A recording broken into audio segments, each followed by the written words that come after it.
Hey, how's it going? This is Josh from Books by Josh, and right now I'm going to read to you my blog post from March 27th, 2018, titled What I Learned from Network Marketing. So, before I do that, let me explain why I decided to do this. A lot of people don't have time anymore to read a blog post, especially one as long as this one. So, why not take a couple minutes to read out loud? And let me read it. It's not going to be word for word because I'm going to change it when I talk. So, let's dive in. This is a post of what I learned during my time at network marketing. I won't list any names of the company that I was affiliated with, but I will tell you what I liked, what I disliked, and give you a view inside what I went through. So, what will you gain from this post? You'll get an unbiased look into the world of network marketing. So, let's dive in. First things first, I was in the network marketing company for a little over 3 years and met a couple of great people there. So, now one sentence into this post, I already know everyone is thinking the same thing. How much did you make during your time as a network marketer? In all my time as a network marketer, I technically never made money because I never was in the black or the green. I was in the red for the whole time. And I made less than $100. Josh, if you only made that much, how can you give an unbiased look into the world of network marketing? It's because I hold no ill will towards the company. I personally know people who made okay money and some that made even more while doing network marketing. Now, I'm not talking about the people who I met after I joined the company that were already established in the company for years. I'm actually talking about people who I met that joined after me. And one person in particular joined after I did and was in the same graduating class as I was in high school. See, someone the same age as I was able to make money in network marketing. Why is that? Because they worked harder than me. The reason I mentioned this person and the fact that they made more money than me because of their work ethic is because people view network marketing as an easy way to make money. That's exactly why I joined the network marketing company. I thought, hey, I can make money fast. We all want to get rich quick. Get rich quick is the name of the Get Rich Quick scheme because everybody wants to get money fast, but there's no easy way to get money. I learned that by doing this and other things. So, how was I introduced to network marketing? A very good friend of mine was a part of it, and they invited me to come take a look. But they also, before that, they took me out to lunch. It was good. So, like any friend would, I sat there and took a look and got the free food, the presentation. The part of the presentation that made me want to join, other than the money fast, was the idea of owning my own company. Other than that, the presentation was pretty standard. It used Robert Kiyosaki's cash flow quadrant, where it has employee, small business owner on one side, investor, and large business owner on the other side, where it talks about using leverage to gain more money than being a traditional business owner or employee. Okay. And it also brought up the old Social Security study. Why do I call it the old Social Security study? It's because this Social Security study was used by Earl Nightingale in his famous speech, The Stranger's Secret. For those of you unfamiliar, the study basically says that only 5% of the people who retire will be financially independent. I love this study because it shows how important it is to have passive income. The only gripe I have about this presentation was how much it downplayed other forms of passive income. The presentation said the only way to make livable passive income off of real estate is to own entire city blocks or buildings such as the Empire State Building. Which isn't really true because you can make over $20,000 a year in profit owning a multi-unit family home. I'm talking 8 to 12 unit homes in other states. And all you need is $500,000 mortgage, so 20% down, $100,000. Not that bad. And they also said you have to have tens of millions to invest in the stock market to be able to make a living, which isn't true. If you held onto Amazon, which you say you bought $10,000 worth for Amazon, it went up 150% or 200% the past year, we made 10,000 profit. Or you could just live off dividends, which $100,000 will earn you about $500 a month in dividends, depending on what stocks you pick, things of that nature. But that's a topic for another post. So after watching this presentation, I signed up to join this company.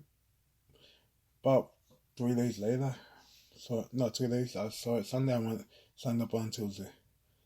The upfront cost wasn't that high, only about $500.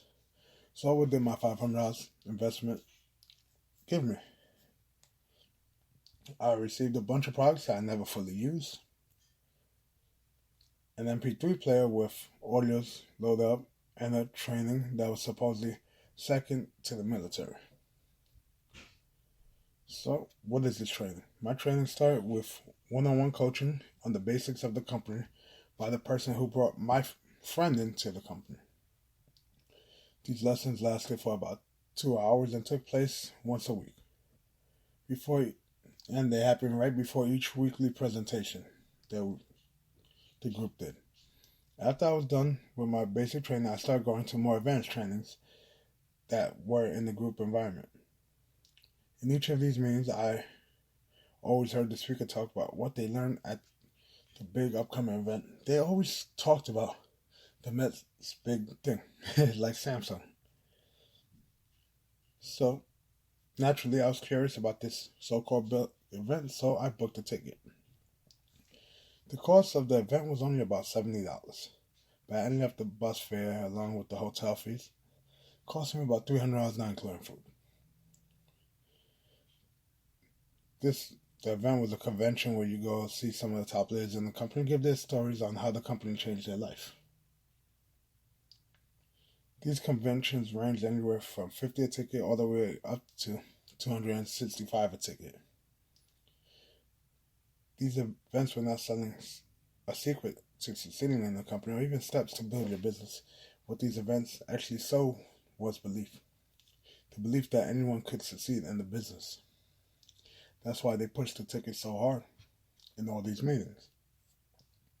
Belief is a powerful tool, which is why Hitler was able to rise to power and start the Second World War. So, let's get off Nazism for a little bit. In the beginning, I thought the way to make money was by selling products, which would generate me approximately 30% profit, or using our portal to shop. Only after being in the business for a while did I learn that the only real way of making real money in this company was to recruit other people. This is something that I sucked at, and even though I was able to recruit some people, it wasn't nearly enough to build a team.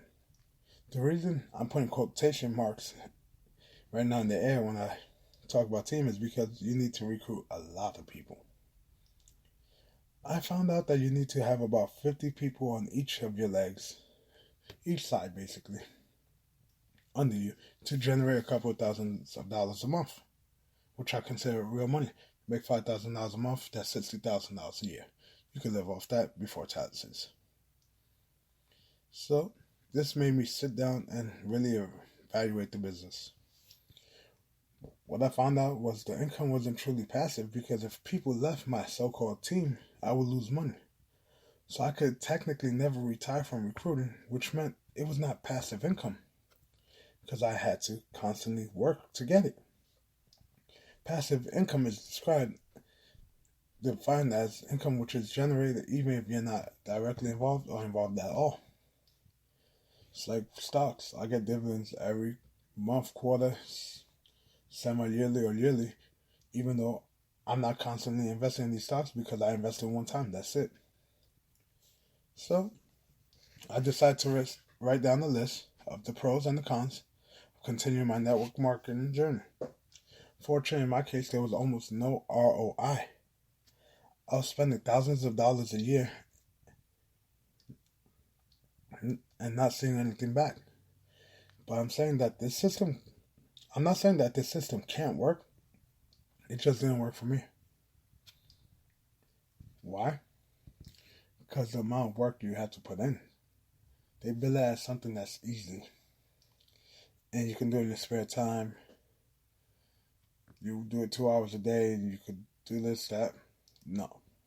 I'm going to go over that right now. So now let me talk about why I love and hate it through my journey. See, I got you there, because I'm not going to tell you why I love first. You're going to wait till the end for that.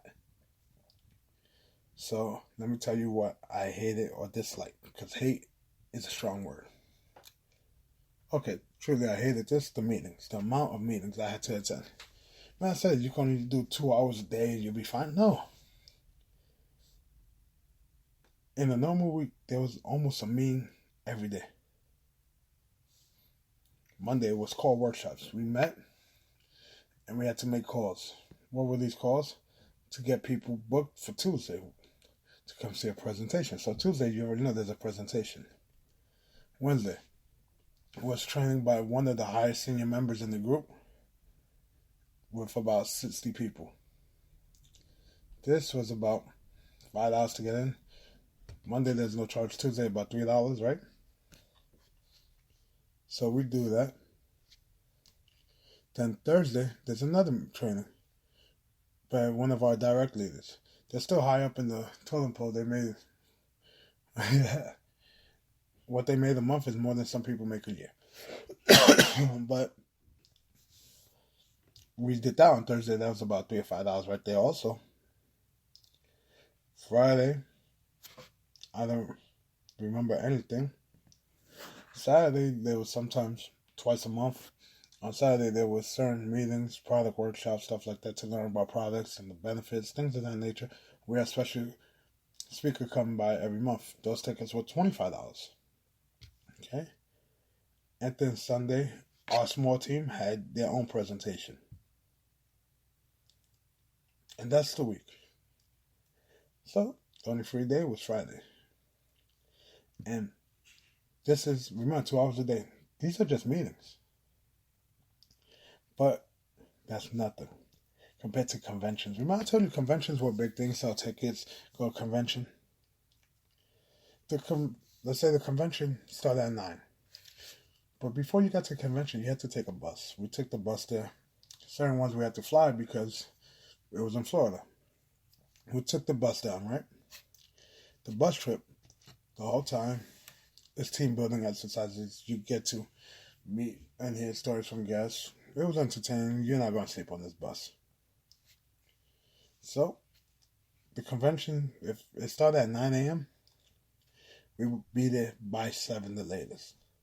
And for 2 hours, we would stand outside and have meetings before we were allowed to enter. Yes, for 2 hours, even in the rain, we were out there with umbrellas.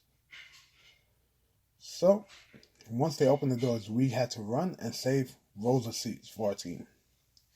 We would then sit there for about 4 hours for the content. Then it was time for lunch, but not for us. We had to have another 20-minute meeting after meeting. After lunch, we sat 3 more hours of content before getting... Sat through 3 more hours of content before getting dismissed, but we didn't go back to the hotel. We had another meeting before leaving for the bus. After we took the buses back to the hotel, the guests were allowed to go do whatever they wanted, but the partners had to stay for another meeting. After that meeting, the leaders had to stay and do a meeting. But you can see that was way too many meetings. The other thing I disliked during my time in network marketing was the tickets and the mentality behind them. I always felt that if I was forced to buy these tickets, it wasn't just one ticket at a time, but rather a 3-ticket minimum. The reason why is they wanted you to grow faster. So 1 ticket was meant for you and the other 2 were for guests or new partners that you brought in. These 3 tickets could add up to as much as $795. And that doesn't sound like a lot, but trust me, with that ticket and all the other tickets, you're looking at a couple thousands of dollars. So guess what? If you weren't able to sell the tickets, you end up eating the cost. That means you're shit out of luck, honestly.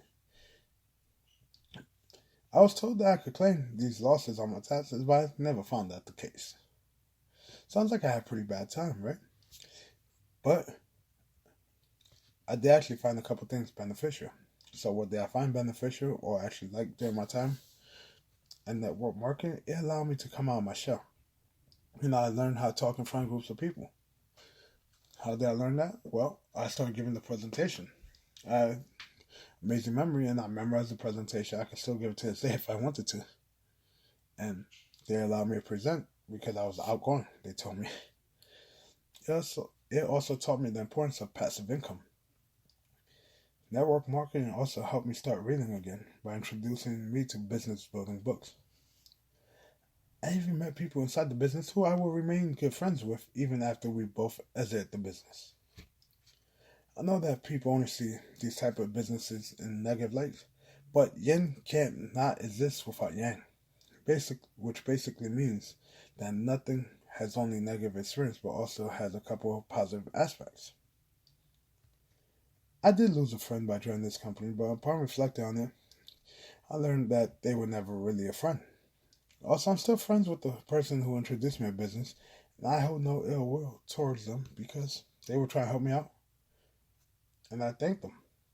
Do I regret joining this company? Nope, because those experiences made me into who I am today, helped me launch my own company.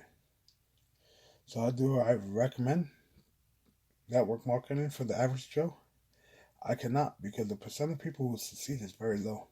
You have a better chance of succeeding if you launch your own company than you are at network marketing. You can make money, but it requires more work than most people are willing to put in. That's basically it for this post. If you enjoyed this post, thanks. If not, like I always say, oh well. Either way, feel free to leave me a comment on the site. If you're listening to this on YouTube, down below. If you want more content, listen for my podcast, read my book, follow us on Facebook at Books by Josh R, Twitter at Books by Josh. If you want to support me, become a patron, patreon.com/Books by Josh. You know the spiel, guys.